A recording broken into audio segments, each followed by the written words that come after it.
If we don't take Greenland, Russia or China will take Greenland, and I am not going to let that happen. Sure, I'd love to make a deal with them. It's easier. But one way or the other, we're going to have Greenland.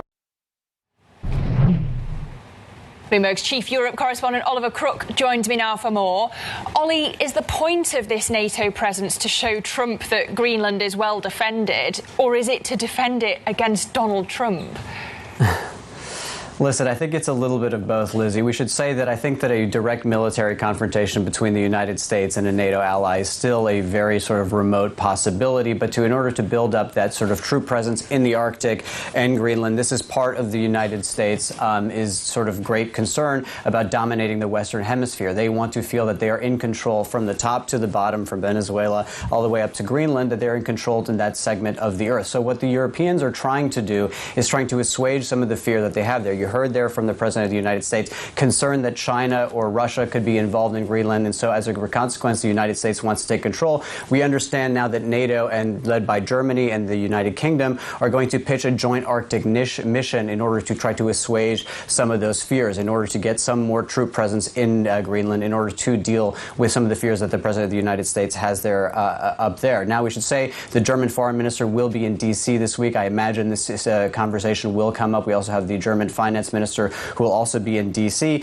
That being said, we've heard from the Danes before. They're very happy with the United States to have an expanded military presence within Greenland. That being said, Lizzie, just before he said that aboard Air Force One, the sentence that preceded that was that the United States is not interested in leasing it. It is not interested in a short-term solution. It is interested in ownership of Greenland. So this is something that he is not coming back from, even in the statements that he made yesterday aboard Air Force One. So we have to wonder, what is this about for the United States? Is it just about Arctic security, or is this also about mineral exploitation within Greenland, or is this about something even bigger, which is about expanding the U.S. landmass, something that Donald Trump potentially wants to have as part of his legacy? If it is those latter two things, any kind of appeasement in terms of more military troops in Greenland is not really going to be the point.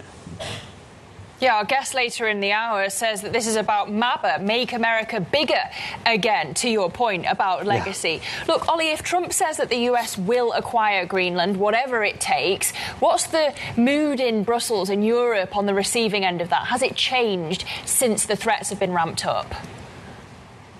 Yeah, well, listen, Lizzie, we're almost marking a year since President Trump's inauguration. It's been a year that has really been marked by sort of geopolitical humiliation for the Europeans. And I think for the Europeans, this sort of last year and going into the future is really a moment of soul searching and trying to figure out their place in the sort of MAGA world sphere. This is something that the Europeans have not yet worked out. There have been a huge amount of changes here in Europe in terms of defense spending in order to get them to a place where they can compete on the global stage. But the truth is they're just not there yet. What the next steps are for the United States, there have been discussions, and there were reports on Reuters about this, that the United States could look at direct payments of buying Greenland directly to the citizens, payments of anywhere from $10,000 to $100,000 for each person in Greenland. There are about 50,000 or 57,000 people within Greenland. Even at the higher end, at $100,000, that's less than $6 billion in terms of spending in order to buy all of Greenland if it were in the direct payment process. That's basically an rounding error for U.S. military spending. That being said, we did also hear very concerningly from the European perspective from Donald Trump on Friday, where he said